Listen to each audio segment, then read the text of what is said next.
நம்ம வெண்மை நிறத்துக்கு என்ன காரணம் அப்படின்னா, இந்த சூரிய ஒளி படக்கூடாது. இந்த இயற்கையிலேருந்து ஒளிந்து வாழ்கிற ஒரு வாழ்க்கை இருக்குல்ல, அதுதான் வந்து இயற்கையை வெறுக்கிற இடத்துல நீங்கள் வாழ்ந்தீங்கன்னா, இயற்கை உங்களுக்கு எதிரானது அப்படிங்கிற மாதிரியான ஒரு கருத்து ஏற்படுது. இயற்கையோடு பழகாமல் தட்பவெப்பநிலையோடு பழகாமல் வாழ்கிறாங்க பாருங்கள், அவங்க தான் வந்து வெள்ளையாக இருப்பாங்க. அவங்க பாலைவனத்தில் வசித்தால் கூட அவர்கள் வெள்ளையாகத்தான் இருக்கிறார்கள். பாலைவனத்தில் எவ்வளோ வெயில் அடிக்கும், அப்போ அவங்களாம் கருகருன்னு தானே இருக்கணும். அங்கே அவ்வளோ வெயில் அடிக்குது. ஆனால் அங்கே வாழ்கிற மக்கள் ஏன் அவ்வளோ வெள்ளையாக இருக்காங்கன்னா, அங்கே அந்த தட்பவெட்ப நிலையோடு மனிதர்கள் பழக முடியாது. இப்போ நாம் கருப்பாக இருக்கிறோம், நம்முடைய நிறம் கருப்பு தான். இந்த ஆப்பிரிக்க மக்கள் நிறம் கருப்பு தான். அவங்க என்றைக்குமே வந்து அந்த வெயிலுக்கு பயந்து ஒளிய மாட்டாங்க. அங்கே இருக்கிற வெயிலுக்கு பயந்து, அங்கே தட்பவெட்ப நிலைக்கு பயந்து ஒளிய மாட்டாங்க. சூரிய ஒளி நம்ம மேலே பற்றக்கூடாதுன்னு சொல்லிட்டு துணியை போட்டு மூட மாட்டாங்க. அதுவே பாலைவனத்தில் பாருங்கள், அவங்க என்ன பண்ணுவாங்கன்னா, அந்த வெயில் அடிக்கும்ல, அப்போ வந்து வெளியே தலை காட்ட மாட்டாங்க, அவ்வளோ வெயில் அடிக்கும். அப்புறம் துணியை போட்டு மூடுவாங்க, வெயில் பற்றக்கூடாது அப்படின்னு சொல்லிட்டு. இப்படி எப்போவுமே அந்த வெயில் வந்து அவங்களுக்கு அவ்வளோ எதிரானது. அதனால் அந்த தட்பவெட்ப நிலைக்கு அவங்க எப்போவுமே பயந்துக்கிட்டு ஒளிஞ்சிக்கிட்டு தான் இருப்பாங்களே தவிர, நம்மளை மாதிரி நம்மலாம் ஒரு 11 மணி வரைக்கும், பகல் 11 மணி வரைக்கும், அப்புறம் சாயந்தரம் 3-4 மணிக்கு அப்புறம்லாம் நம்ம வந்து இந்த வெயிலோட பழகும். வெயில் நம்ம உடம்புல படட்டும் அப்படின்னு அதை பற்றிலாம் நம்ம கவலைப்படுறதில்ல. ஏன் ஏப்ரல், மே, ஜூன் இந்த 3 மாதத்தை தவிர மற்ற எல்லா நாட்கள்லையும் நம்ம பகல் நேரத்தில் எந்த நேரமாக இருந்தாலும் சரி, மத்தியானம் 12 இருந்தாலும் 1 மணி நேரமாக இருந்தாலும் நம்மலாம் வந்து இந்த வெயிலுக்கு நம்ம பயப்படுறதில்ல. வெயிலோடு நம்ம பழகுறோம். அதனால தான் அந்த வெயில் நம்ம உடம்புல படுவதற்கு நம்ம அனுமதிக்கிறோம். அதனால தான் நம்ம வந்து கருப்பாக இருக்கிறோம். கருப்பாக இருக்கிறது ஆரோக்கியமான விஷயந்தான். இதுபோல் ஆப்பிரிக்கர்களும் அப்படி தான். எங்கெல்லாம் மனிதர்கள் கருப்பாக இருக்காங்களோ அவங்க அந்த வெயிலோடு பழகுறாங்க. வெயிலை உடலில் பட அனுமதிக்கிறார்கள், விரும்புகிறார்கள் அதை. அது வந்து அது எனக்கு எதிரானது கிடையாது அப்படிங்கிற நினைப்பு. இயற்கை எனக்கு எதிரானது கிடையாது. ஆனால் அந்த அரேபிய பாலைவனங்கள் பாருங்கள், நம்மளை விட பல மடங்கு வெயில் அடிக்குது. ஆனால் அங்கே வாழ்கிற மக்கள் பாருங்கள் அவ்வளோ வெள்ளையாக இருக்காங்க. காரணம், அவர்கள் தங்கள் உடலில் வெயில் படுவதை விரும்பவில்லை. பாலைவனத்திலே வசித்தால் கூட அவர்கள் தங்கள் உடலில் வெயில் படுவதை விரும்பவில்லை. வெயில் படாதவாறு பார்த்து கொள்கிறார்கள், அதற்கேற்ற உடைகளை அணிந்து கொள்கிறார்கள். அதன் மூலம் அவர்கள் வெண்மையாகிறார்கள், வெள்ளையாக இருக்காங்க. அந்த அந்த தட்பவெட்ப நிலை தனக்கு எதிரானது. அந்த வெயிலை நீ பட அனுமதிக்கவே கூடாது. பட்டுச்சுன்னா நீ அவ்வளோதான் காலி. பாலைவனத்தில் அந்த வெயிலெலாம் உடம்புல பட்டுச்சுன்னா உடம்புல அவ்வளோதான். அங்கே தண்ணியே கிடையாது, தண்ணி வசதியும் கிடையாது. இத்தனைக்கும் அந்த வெயிலெலாம் உடம்புல பட்டுனா நீரிழப்பு ஏற்பட்டு உடம்பு உஷ்ணமாகி நோய் வந்து செத்து போயிடுவாங்க.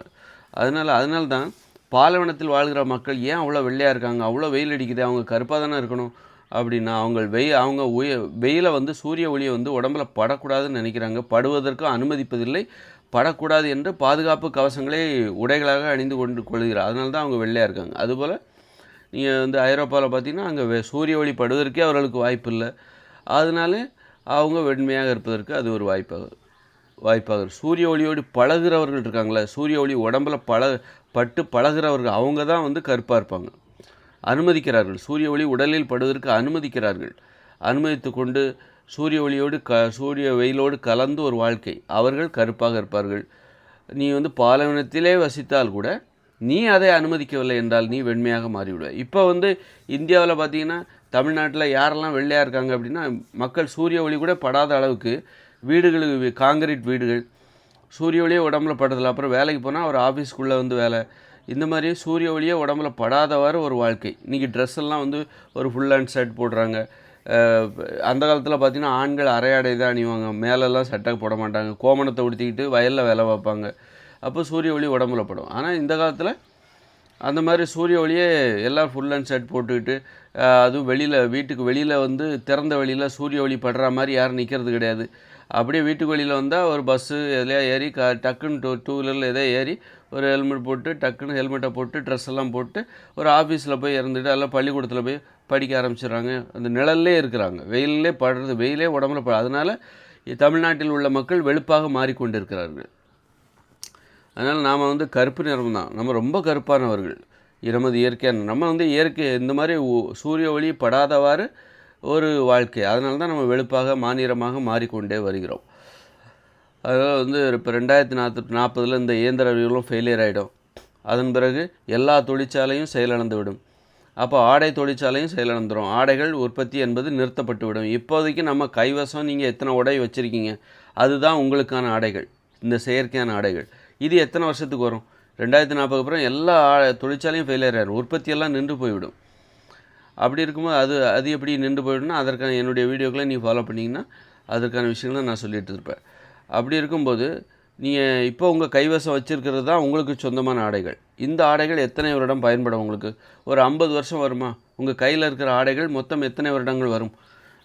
நீங்கள் புதிதாக ஆடை எதுவும் வாங்க முடியாது. அப்படின்னா ஒரு 50 வருடம் இன்னும் ஒரு 50 வருடத்துக்கு அது கிழியாமல் இருக்கும்.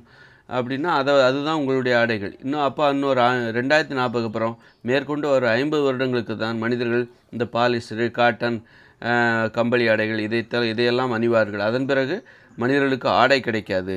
இந்த மாதிரி செயற்கையான ஆடைகள், ரொம்ப பாதுகாப்பான ஆடைகள் கிடைக்காது. அதனால் அப்புறம் அதை துவைக்கிறதுக்கு சோப்பும் கிடைக்காது. ஏன்னா வெறும் ட்ரெஸ்ஸு மட்டுமே, இந்த ட்ரெஸ்ஸெல்லாம் அடிக்கடி துவைச்சிக்கிட்டே இருக்கணும். இல்லைன்னா அது அழுக்காகி அதுவே நாற்றம் அடிக்க ஆரம்பிச்சிடும், வேர்வை ஸ்மெல் வர ஆரம்பிச்சிடும், அதுவே வேர்க்குருவெல்லாம் வர ஆரம்பிச்சிடும், அதுவே தோல் நோய்களை உற்பத்தி செய்ய ஆரம்பித்து விடும்.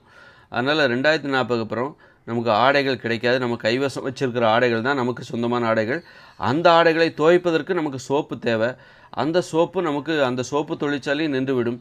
அதே நேரத்தில் நம்ம போட்டிருக்கிற ஆடைகள் அதில் நிறைய அழுக்கு இருக்குது, வேர்வை இருக்குது, நிறைய கிருமிகள் இருக்குது. வெந்நீரில் நம்ம என்ன பண்ணலாம், வெந்நீர் போட்டு அந்த வெந்நீரில் ஊற வச்சு அதை காய போட்டு, அழுக்காக இருந்தால் கூட பரவாயில்ல, அதில் கெட்ட வேர்வை இருக்கக்கூடாது, கெட்ட கிருமிகள் இருக்கக்கூடாது, அதை வெந்நீரில் ஊற வச்சு லைட்டாக கும்மிட்டு அவ்வளோதான் பண்ண முடியும். நமக்கு சோப்பு கிடைக்காது 2040 அப்புறம். அப்போ 2040 அப்புறம் ஆடைகள் மனிதர்கள் எப்படி அணிவார்கள் என்பதை பற்றி தான் நான் சொல்லிகிட்டு இருக்கேன். அப்போ 2040 அப்புறம் உங்களுக்கு உங்கள் கைவசம் வச்சுருக்க ஆடைகள் அழுக்காகும். அதை துவைப்பதற்கு உங்களுக்கு சோப்பு கிடைக்காது.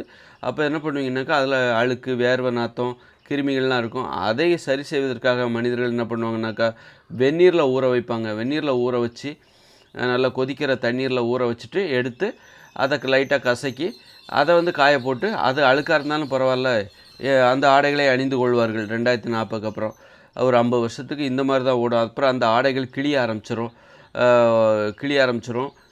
அந்த மாதிரி அப்புறம் படிப்படியாக மனிதர்கள் என்ன பண்ணுவாங்க, புதிய முயற்சிகளையும் மேற்கொள்வார்கள். இயற்கையிலே எப்படி ஆடை தயாரிப்பது, இயற்கையிலிருந்து கிடைக்கக்கூடிய பொருட்களை வைத்து எப்படி ஆடை தயாரிப்பது, அது போன்ற முயற்சிகளும் நடக்கும். அது புதுமையாக இருக்கும், வரவேற்பை அந்த மாதிரியான முயற்சிகளும் நடக்கும்.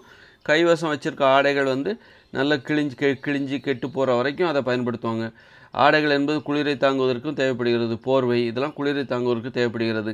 கைவசம் நாம் வச்சுருக்கிற போர்வை தான் 2040 அப்புறம் நமக்கு சொந்தமான போர்வை. 2040 அப்புறம் நீ போர்வை வாங்கணும், உற்பத்தியெல்லாம் நின்று போயிடும். அதனால் உனக்கு போர்வைங்கிறது கடையில் போனால் கிடைக்காது. நல்ல ஒரு 100 வருஷத்துக்கு உழைக்கிற மாதிரி போர்வை தயாரிக்க முடிஞ்சால் தயாரித்து வச்சுக்கோங்க. 2040 அப்புறம் வரப்போகிற வாழ்க்கைக்காக நல்ல போர்வை இல்லாத ஆடைகள் நல்ல ஒரு 100 வருஷத்துக்கு. அப்போ நீங்கள் உங்கள் வாழ்நாளில் நீங்கள் ஆடை அணிந்தே நாம் பழக்கப்பட்டோம். அப்படிங்கும்போது நிர்வாண வாழ்க்கைக்கு நம்மளால் போக முடியாது.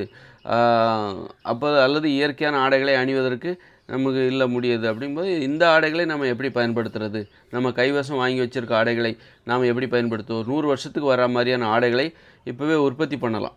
அப்போது 100 வருஷத்துக்கு நம்ம ஆடை அணிந்து கொண்டு இருக்கலாம். குளிர்லேருந்து நம்ம தாங்குவதற்கு நமக்கு ஆடைகள் தேவையாக இருக்கிறது. அதனால் ஒரு 100 வருஷத்துக்கு உழைக்கிற மாதிரி ஆடைகள், அல்லது 200 வருஷத்துக்கு உழைக்கிற மாதிரியான ஆடைகள் தயாரித்து வச்சிங்கன்னா அதுவும் உங்களுக்கு நல்லது தான். ஏன்னா நம்ம இரவு தூங்குவதற்கு நமக்கு போர்வை தேவை. போர்வையில் போத்திக்கிட்டு படுத்தால் தான் நல்ல தூக்கம் வரும். அப்போ இந்த போர்வை இதெல்லாம் இப்போ தான் நமக்கு கிடைக்கிது. 2040 அப்புறம் தொழிற்சாலை எல்லாமே மூடிவிடும், போர்வையெல்லாம் கிடைக்காது. நம்ம கைவசம் வச்சுருக்க போர்வை தான் நமக்கு சொந்தமானது. அப்படி இருக்கும்போது நிம்மதியான இரவு நேர தூக்கத்திற்கு இந்த போர்வைகள் ஒரு 100 வருஷத்துக்கு 200 வருஷத்துக்கு இது கிழியவே கிழியாதுப்பா. அப்படி ஒரு போர்வை உங்களால் தயாரிக்க முடிஞ்சுன்னா தயாரித்து வச்சுக்கோங்க. அதே எதிர்காலத்தில் எப்படி அது அழுக்கானா எப்படி துவைப்பாங்க, வெந்நீரில் போட்டு ஊற வச்சு கசக்கி போட வேண்டியதான். மற்றபடி அதில் அழுக்கு இருக்கும், ஆனால் அதே நேரத்தில் அழுக்கு கலர் இருக்கும்.